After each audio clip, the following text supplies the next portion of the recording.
sky, you and I are floating in space. I, the moon, you, the sun, locked in beautiful embrace. Don't try to escape. How are you guys? Having a good day? Awesome, I'm so glad you're here. Real quick, I want to tell you a couple of things. I want to get them out of the way so I don't forget, because I always forget. A lot of you guys wrote me and asked me about music CDs. I brought all of my music CDs. They're at the table, and I would love for you to have them, and I'd love to sign them for you. Also, but here's the thing I'm really jazzed about. Just like 3 weeks ago, I just got back from the printing press, a live concert DVD. Now, it's really good music, it's a great production, it looks nice, you know what I mean? It's like a full live concert of music that includes songs from Full Metal, and Oran High School, and Dean Angel, and Dragon Ball Z, and on we go. But there's something else very special about this DVD. Exactly. You guys, years ago, I was about to say a few years ago. It wasn't a few. It was a lot. When we were working on the first Full Metal Alchemist series, I just fell in love with this show. I was so jazzed about it. I couldn't even explain it. But I had this idea for a little fan production because I wanted to figure out some excuse for me to cosplay. I got the rest of the voice actors, well, not all of them, but a lot of them. I got these voice actors together from Full Metal, and we made something called Full Metal Fantasy. Now, some of you have seen it, but most of you have probably not. And the thing about it is, it was never available. Couldn't see it online. It wasn't for sale anywhere. It wasn't on any disc. The only time you could see it would be at a convention that I was a guest at, and I would show it, and that was it. So after all of these years, and you guys just imagine seeing voice actors cosplaying as their characters. I know you're probably thinking you're way too tall to play Ed. And you're right. And way too old, too, by the way. But we made this thing, and I decided to put it on the concert DVD, because I actually show it at the concerts live. So that's available down at the table as well. I think you guys would absolutely love it. It's good music, and Full Metal Fantasy is so much fun. I think you guys will enjoy it a lot. Also, how many of you guys remember a show called Star Search? I know, you're not old enough. But you know American Idol, right? You know, like that kind of show, like a talent show. Well, there used to be one years ago called Star Search. You remember, don't you? Yeah. Ed McMahon. And I actually got chosen to be the guest, like the challenger, the male vocalist challenger on the show. So I actually competed as a singer on the show. But what's funny is that it was so long ago that I had a mullet, and I wore a purple double-breasted suit, and I even had a little bolo tie. Boy, was I weird. What's wrong with the purple double-breasted suit? Well, nothing now. It's coming back, I think. I fell onto it. But nobody has ever seen this performance because actually I was rather embarrassed by it. But I thought, you know what the heck? So I put that performance from 1993 on the DVD as well. So there's some great bonus features on the DVD as well as great music, a great audience. How many of you have seen, not enough of you again, how many of you have seen a little video, I should say a big video, that I made called Todd of the Rings? Yes! See, just these people right here. Are you noticing the concentration of people right here? Up here! You guys, I made this really fun, epic little adventure where I played Frodo. I know, and you're getting terrified now, aren't you? This is so scary, Mom. And we made this really fun Lord of the Rings parody. And they're behind the scenes. There's a bonus video on the DVD as well, behind the scenes of making Todd of the Rings. So you guys, a lot of fun stuff. And that's at the table as well. So what else? I'm about he introduced me in a way that he knows I will now give him all my money because he mentioned Star Trek. And I lived for Star Trek. When I was a little boy, that was everything to me. I thought I was Captain Kirk. When I was a little scrawny kid, about 70 pounds, I would make my mom teach me to use a sewing machine so I could make my own uniforms, and I would run around this little, like, pencil, Captain Kirk, I'm Captain Kirk. And I loved it. I like got all my friends to dress up in the neighborhood and make little Star Trek movies. But then I grew up. And I'm still doing it. You guys check out what I'm about to say. Remember this. Star Trek Continues. Check it out online, StarTrekContinues.com. Me and some friends have rebuilt the entire soundstage from the original series of Star Trek. I'm talking about the big bending corridor, and the briefing room, and the sick bay, and the captain's quarters, and the transporter room, and the bridge. And we've assembled a great group of actors to play all of the original characters. And after many years, as a grown-up, I'm getting to play Captain Kirk. I'm so excited. And I'm not going to do it like that, though. I'm not doing William Shatner as Captain Kirk. Even though I love William Shatner. So you guys check it out. And if you may be a Star Trek fan, I think you'll see a lot of people whose faces you recognize in this production. And your parents are probably Star Trek fans. Right? Come on, you know it. I hear it all the time. Like, my parents hate anime, but they like Star Trek. Like, hey, now you can tell them, hey, remember that weird voice actor that I tell you about, that you always tell me to shut up and that you hate Vic Mignogna? He's playing Star Trek now. And maybe your parents will, you know, indulge. Enjoy a little Star Trek together. Then you can introduce them to anime. See how that works? It's a gateway drug. That's what we call it. So I want to take as much time to answer questions and talk to you guys about anything you want to talk about. So I believe this gentleman has a microphone, and he will travel. I will, but not to that section because they're pushy. What? Hey, sweetheart. Hello, my dear. I just wanted to ask, what was the best present you got in the Melbourne convention last weekend? Oh my gosh. Yes! You know what? What's funny is not only do I know what you want me to answer, but it's actually my answer. That's the best part. You guys, last week I got a board game. Like you play a board game, like you know, Monopoly. But not just a board game. These crazy, wonderful people, who are incidentally Risible Rangers. Now you're all like, what is that? Risible Rangers is the greatest group on the planet, and I encourage all of you to join us. What? Abstract. Abstract! Right. Absolutely. And we have like almost 20,000 members worldwide now. And it's a great place to meet people who love what you love, basically. Anime, video games, people who make friends all around the world. And they came to Melbourne last weekend, and they gave me something they've been working on for a long time, clearly.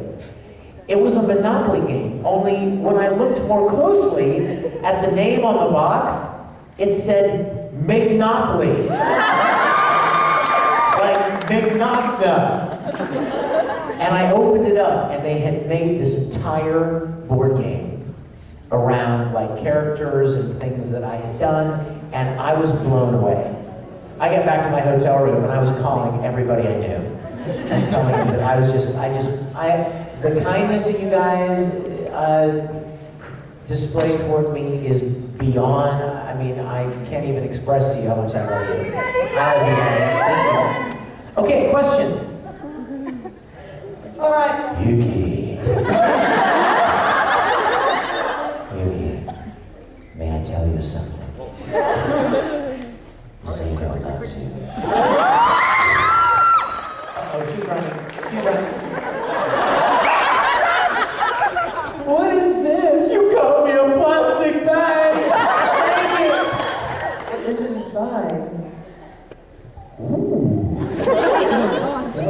it, sweetheart?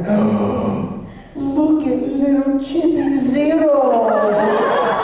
Thank you.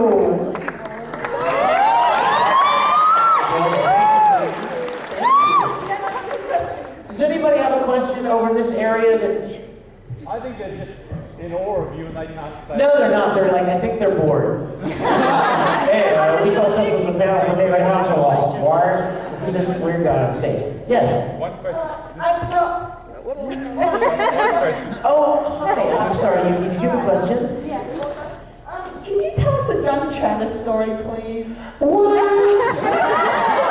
We need to leave poor Travis alone. Travis doesn't like it when I tell the drunk Travis story. Can you believe it? He doesn't like it when I tell the drunk Travis story. In a nutshell, you guys, we were all at a convention a few years back. Travis and Monica Rial and several others. And Travis and Monica decided they were going to have a shot contest. I can't remember what they were drinking. Tequila? Was it tequila? I don't even know what that is. I'm sorry. Like, I'm like the least knowledgeable person on alcohol you've ever met. But they were having these tequila shot contests, and Travis decided that since he's really big, he would do 2 shots for every one Monica did.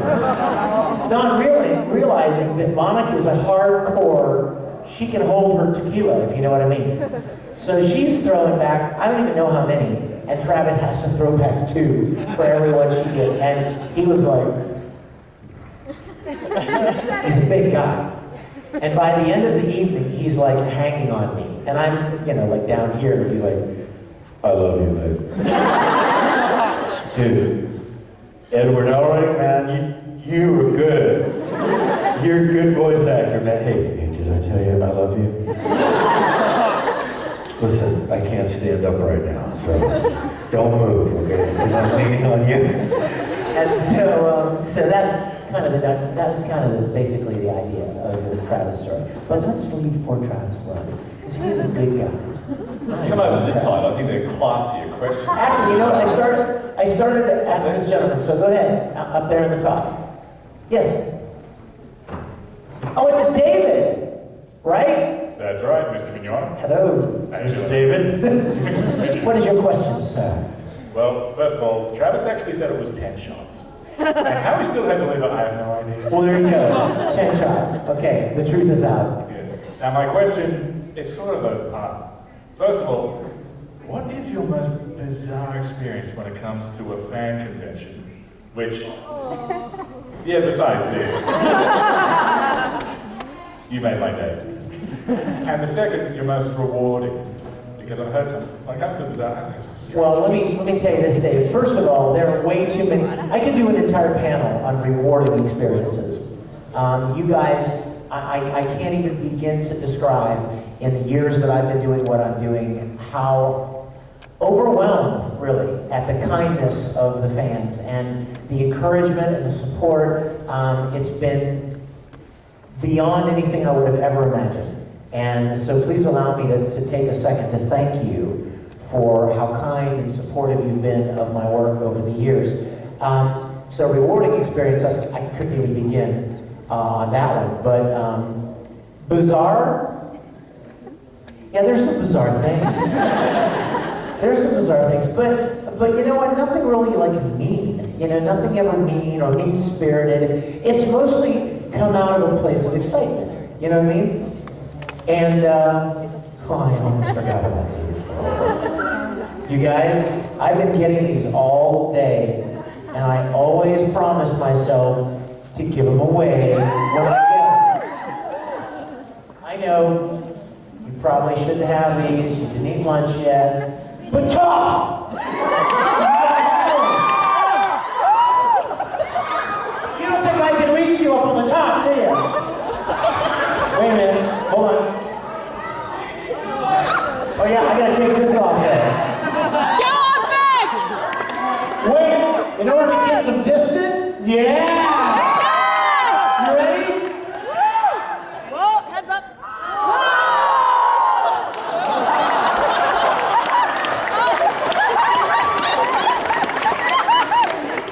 It's coming in hot! Heads up.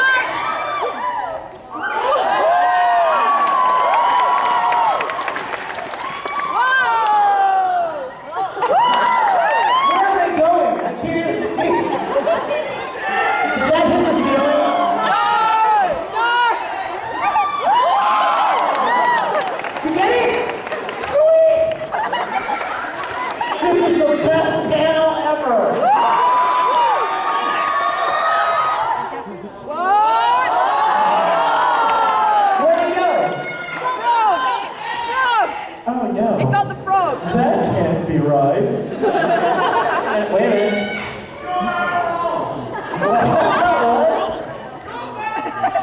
See, I don't think that you can go very far.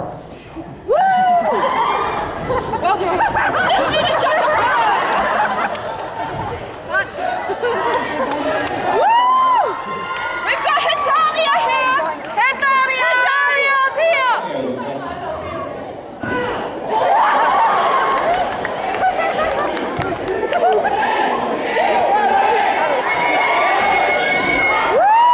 Hey, Vic! Up here! Up here!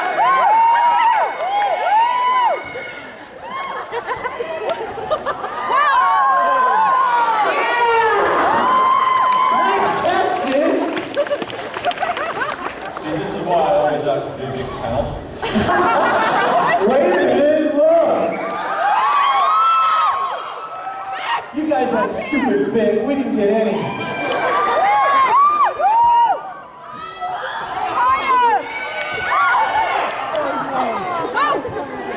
I felt that. Yes! Boom! Right on that. He keeps his score.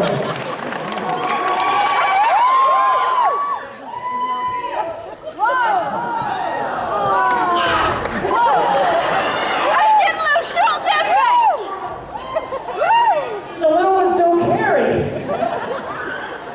They do if you throw the ball here. Back, up here.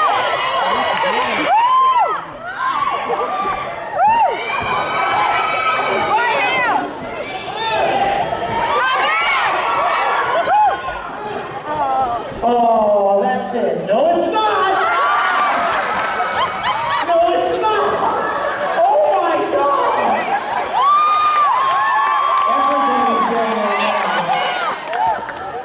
Vic Mignogna. You are so sorry you came to this family. Let me tell you something. Let me tell you something right now. David Hasselhoff does not give away free Milky Way.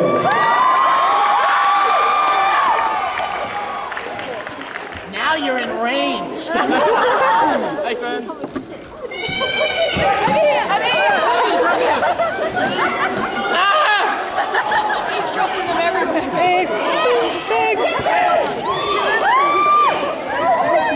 See, right now, while I'm over here, right now while I'm over here, I'm lulling those people into not paying attention. Whoa! Big. Right here. Big. Hitalia wins. April. No, probably not. Hitalia. I'm Al. I'm here to win. Big. You thought I was gonna take her head out, didn't you? She's like, whoa!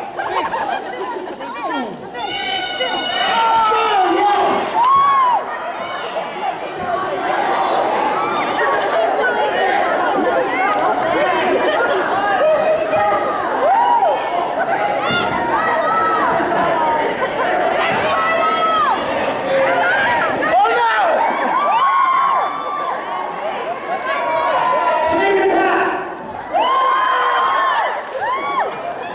It's raining Milky Way!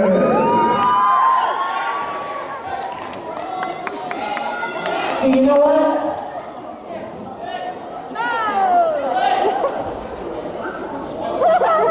Who can take the rainbow?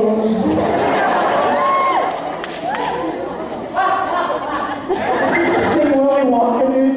Oh, thanks for the chance. I just thought that Candyman seemed rather appropriate at the moment.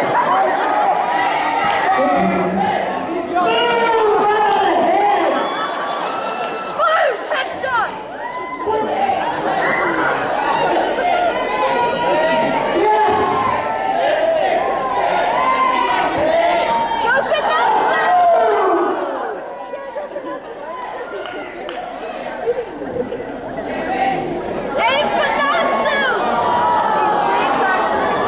Oh yeah, now everybody hates me when I run out of candy. Stupid. Stupid thing. Is that We love you, Did you even know that was there? Yeah, it's fine. I just got hit in the face! I love your pen! And now that that's over, thanks for coming to the panels. We're out of time. Yeah. Vic, we love your pants! They're awesome! Have any more Milky Ways? Up this way, over here. That was awesome. We love your pants! I love you guys. You see, actually, I have an ulterior motive. Now I don't have to eat all the candy. So, yes. What is Hi. I remember you. Yes. Hello. It was a really pretty name. It was like S-H, wasn't it? Shafia. Yes!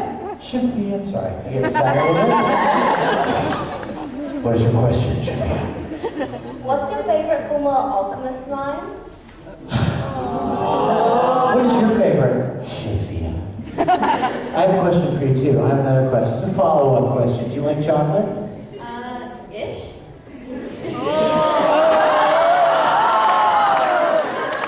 Forget that. I was going to give you candy.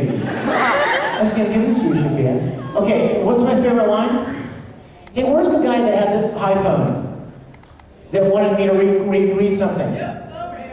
Where is it? Let me see it. Bring it down here. He wanted me to do this thing from the very end of Full Metal Brotherhood. And I told him, here, man, did you get one of these? For you. Okay. This, you know what, I want to tell you guys something. This is... How do you like it? I'm watching porn on your phone, right? Sorry. Oh wait, it was already on there, excuse me. I'm sorry. Dude, my mom's watching. Okay. He came up and asked me if I would read this, and as soon as I read the first 3 words, I'm like, I know what this is. It's the last thing you hear in Full Metal Alchemist Brotherhood. I love this. Is this turn? It does. Hold on.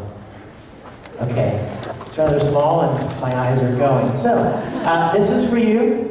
And this is one of my favorite lines because when I realized, when we were recording Brotherhood, and I realized that this was the last thing I was probably going to ever say as Edward Elric, I like started tearing up, and I didn't want to say it. The director was like, boop, boop, boop. And I'm going,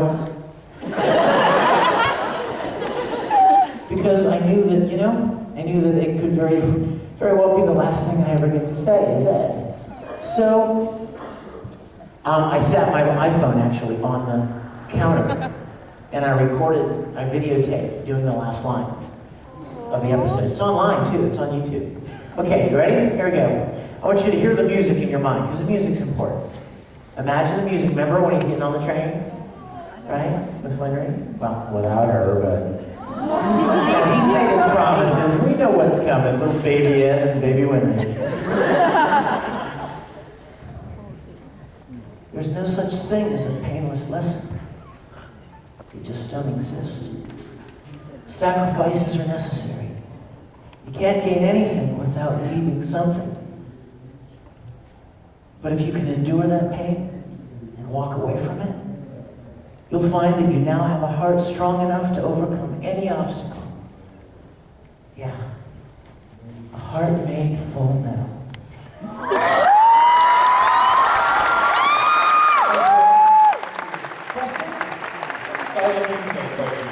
Sailor Moon, where is she? Hi. You look awesome. Thank you. Sailor Awesome, what is your question? What's your favorite scene in our high school race battle? Why do you taunt me so? Sailor Awesome? I can show you the world. Shining, shimmering splendor. Tell me, princess, when did you ever let your heart My favorite part of Moron is when Tamaki speaks. No, truly, guys, I fell in love with Tamaki before that show was even licensed. Which is a bad thing. You don't want to do that because Then if you don't get the chance to play the character, then you're really like doubly sad, right? But there is the one line that I love so much because it's classic Tamaki. Is this your mom? Yes. Oh God. I just want you to know this is all harmless. She's gonna be fine. No stranger danger here. All right? Stand up for me. Turn around. What's your name? Grace. Grace, I want you to say something for me, Grace, okay?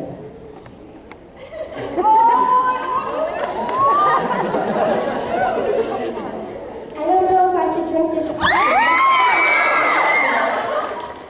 You guys, they didn't hear a line. We know what it is! I'm afraid if I drink this coffee, my father might get mad at me. But what if I let you drink it?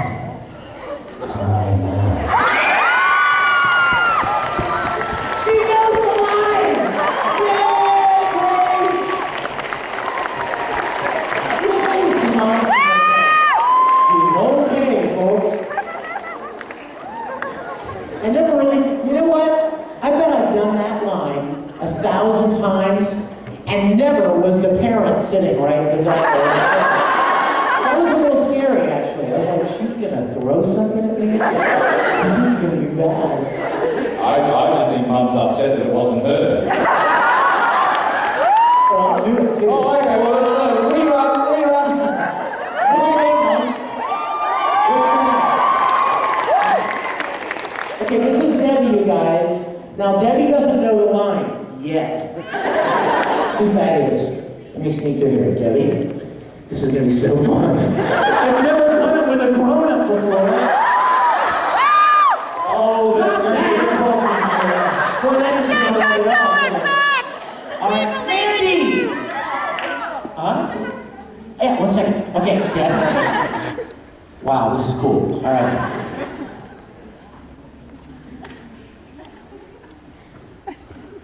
I don't know if I should drink this coffee. My father might get mad at me. Excuse me, you can't be recording. What if I should drink it?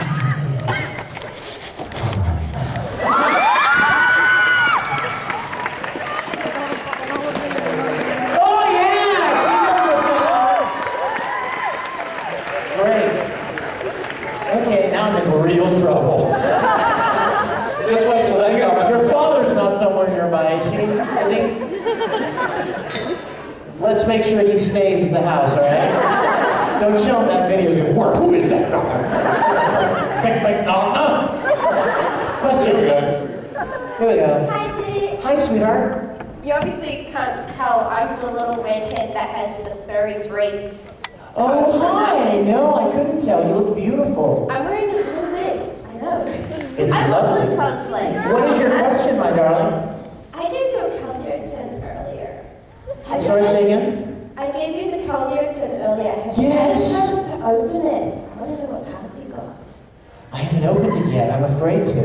I also have one more thing. I see our Phantom Hive order you to visit the Blade Arts store Yes. for Star Trek, and we have the Calder fan movement. You had me at Star Trek. You said Star Trek, I was there. She gave me this beautiful Keldeo tin with a card. For those of you that don't even know who Keldeo is the lead in the new, he's the lead character in the new Pokemon movie. Oh, you have the plushie. Oh. Come here, is he the cutest in the universe? Look. Oh! Yeah. You know you want it. I love him. I mentioned him to some people at MegaCon in Orlando. I was there a few weeks ago, and by the end of the weekend, I had 6 different sizes of Keldeo. Started with a little one, and it just kept getting bigger and bigger, and he's so adorable. He's like a My Little Pony. A horny My Little Pony. Well, wait, that didn't come out right either. A My Little Pony with horn. Unicorn. He's a unicorn. We're just Anyway, going to put a right yeah, we should stop right there. I love him so much. And yes, I guess that makes me a brony. Hey, man. here. I almost remember your name. What is it? Roy. Roy. Roy, say hello to everyone. Everyone, Roy. Roy, can you say something for me? Believe it. No, bigger, like Naruto does. Believe it! Yeah! I love it. Any question, Roy? Yes. What is the strangest and weirdest voice you've ever had to act in your career? Rolly. And Rolly wasn't strange, he was just painful. Wow. Well, you know what? There was a character, I mean, there are a lot, honestly, Roy, but there was one character that I did for D. Gray Man. He was the very first Akuma clown. It was really weird. I can't even, it was like that. He kind of sounded like this. A little bit of Spiegel, but much more evil. Kind of thing. So when I heard it back, I'm like, ooh, dude, that sounds horrible. And he's like, no, we're going to put all kinds of effects on it and everything. So you know what, Roy, I got to tell you, I love doing character voices that people are like, I didn't even know that was you. That's one of the best things you can tell a voice actor. If you want to compliment a voice actor, tell them, oh, this character in such and such a show that you did, I didn't even realize that was you at first. I got that for the first several months of Bleach. Ikaku from Bleach, the bald soldier. People are like, that was you, I didn't even realize that was you. I love that. You love doing things that aren't like your normal voice. So thank you, Roy. Give him that mic. Thank you, brother. Give it up for Roy. Oh, here we go. hello again. I have two kind of question things. First one is, what got you into voice acting? Okay, what got me into voice acting? You guys, I was really fortunate. I was acting. I've been acting since I was very young. I did a lot of stage. I did a lot of musicals.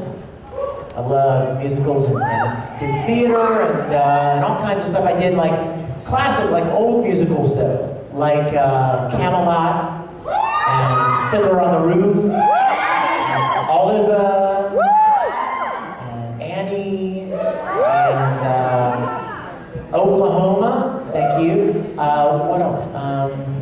You're a Good Man, Charlie Brown. I love that. West Side Story, all that kind of stuff.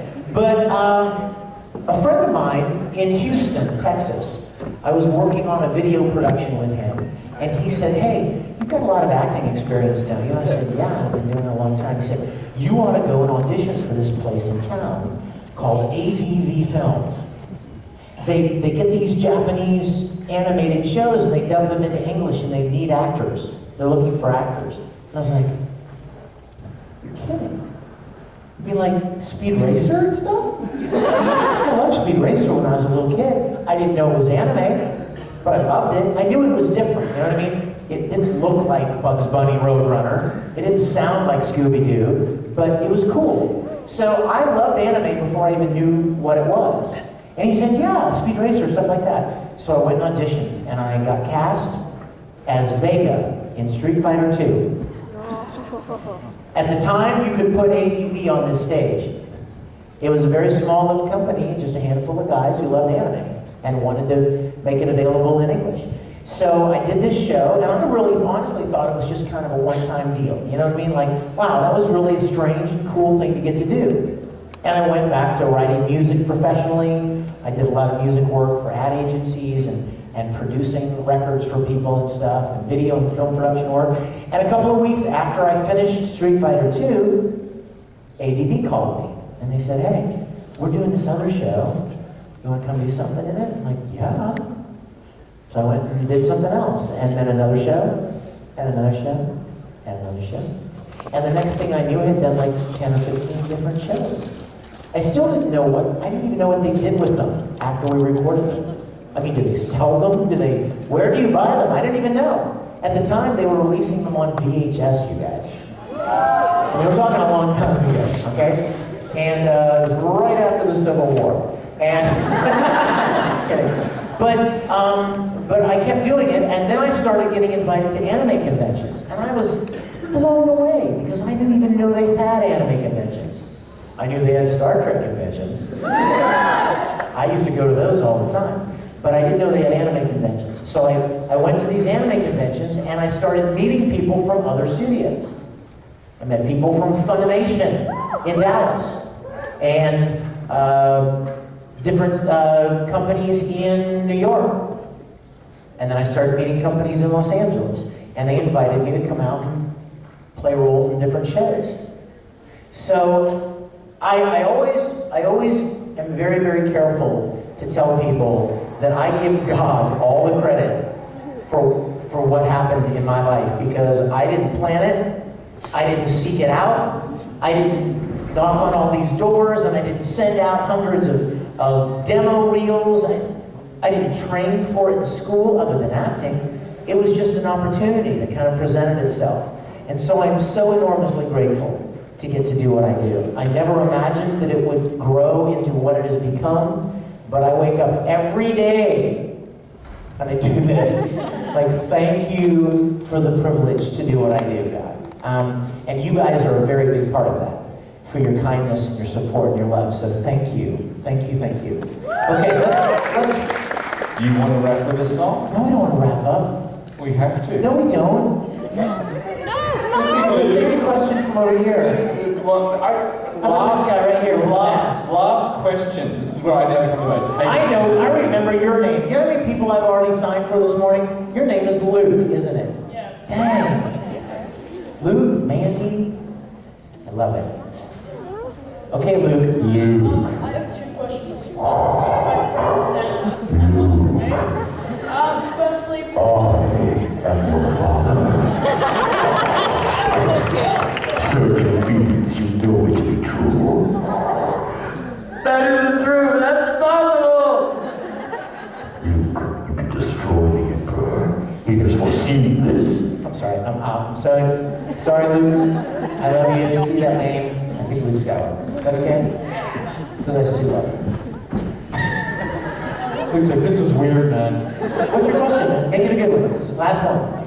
well, I've kind of got a conjoined question. A conjoined question. Good word. Firstly, what's your relationship with Todd? And secondly, how did you and Todd first meet? What is this little Todd Fest here? Todd Fest. My relationship with Todd is, he is like a little brother to me. And by that, I mean, you know, we kind of butt heads and we tease each other, we mess with each other. But at the end of the day, I mean, we're good friends. I love the guy. He's like in his late 20s. So like, you know, I'm this older guy and I kind of envy him because, you know, he's so young and he's got, you know, so much of his career ahead of him. But we've become very good friends. In fact, Todd plays Mr. Spock in the new Star Trek series I was telling you about. But I love the guy to death. And how did we first meet? I was working on Tsubasa Chronicle. Now here's a little trivia you may not know. I was originally not playing Fi. I was going to play Watsunuke in Triple X Holic. Okay?